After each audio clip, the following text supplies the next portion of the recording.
आप सभी को सादर प्रणाम। आज जीडीबीआर एकेडमी मछली शहर में रक्षाबंधन का पर्व मनाया जा रहा है। रक्षाबंधन का पर्व सनातन संस्कृति में सबसे महत्वपूर्ण पर्वों में से एक है। ये पर्व बहनों द्वारा भाई की कलाई में रक्षा सूत्र बांधकर मनाया जाता है। और सिर्फ ये पर्व वहीं तक सीमित नहीं है। ये पर्व समाज को जोड़ने और समरसता के भाव को भी प्रदर्शित करता है।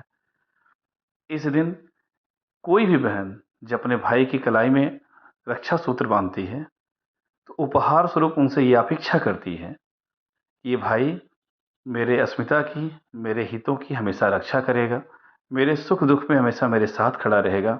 उसे उपहार में आपसे चॉकलेट या फिर कोई गिफ्ट या कोई ऐसे उपहार की उम्मीद नहीं है। उन्हें जो उपहार में चाहिए आपसे वो ये चाहिए कि आपका साथ, आपका विश्वास, आप उनके साथ हमेशा खड़े रहें और उनकी रक्षा की पूरी जिम्मेदारी आप स्वयं लें। ये एक भाई का दायित्व होता है और ऐसे ही एक बहन अपने भाई से अपेक्षा भी करती है। तो ये पर्व विद्यालय में जो मनाने का एक हमारे यहाँ जो नियमावली चली आई है, उसका मुख्य उद्देश्य ये रहा कि जब भी कोई बहन यहाँ से घर जा रही है या विद्यालय में से कोई भी समस्या हो रही है, तो प्रत्येक भाई की ये नैतिक जिम्मेदारी होती है कि उसके हर प्रॉब्लम को सॉल्व करे। क्योंकि घर जाते समय पेरेंट्स साथ नहीं होते हैं, वो भाई साथ होता है जो गार्जियन से बढ़कर होता है। उस समय वो उसकी रक्षा करेगा, वो उसकी जो है सुख दुख में उसके साथ खड़ा रहेगा।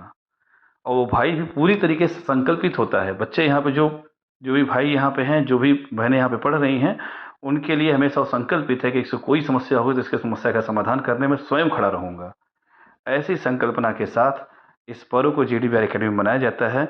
और ये पर्व आज से नहीं, अनादिकाल से मनाते लोग चले आ रहे हैं। अगर देखा जाए तो द्रौपदी जी ने रक्षा सूत्र श्री कृष्ण भगवान जी को भी बांधा था।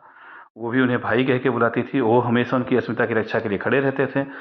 तो जब एक पर्व हमारे यहाँ अनादिकाल से मनाया जा रहा है, इसमें देवता लोग भी शामिल रहे हैं, तो उन्हीं को स्वरूप मानकर और चूंकि ये परंपरा भी चली आई है, तो हमारी बहनें भी अपने भाई में उस देवता का रूप देखती हैं। हमारे यहाँ हर त्यौहार का एक मैसेज है।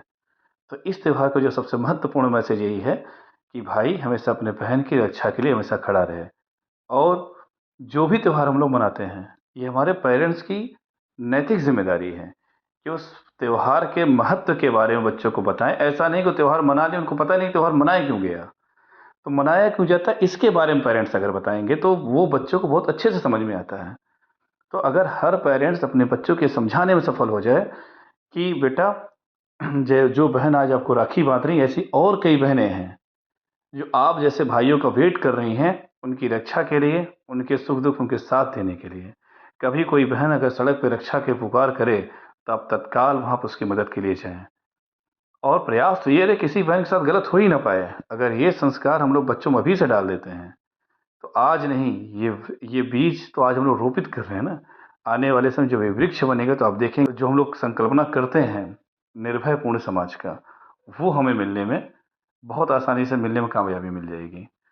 तो प्रयास यही करते हैं, हम सभी पेरेंट्स यही निवेदन करेंगे कि प्रत्येक त्यौहार के महत्व के बारे में बच्चों को अवश्य बताएं, जिससे वो बच्चा उस त्यौहार के महत्व को समझे और अपनी नैतिक जिम्मेदारी को समझे कि हम जिस समाज में रह रहे हैं उसमें हमारा क्या महत्वपूर्ण रोल है और किस जगह कौन सा रोल है।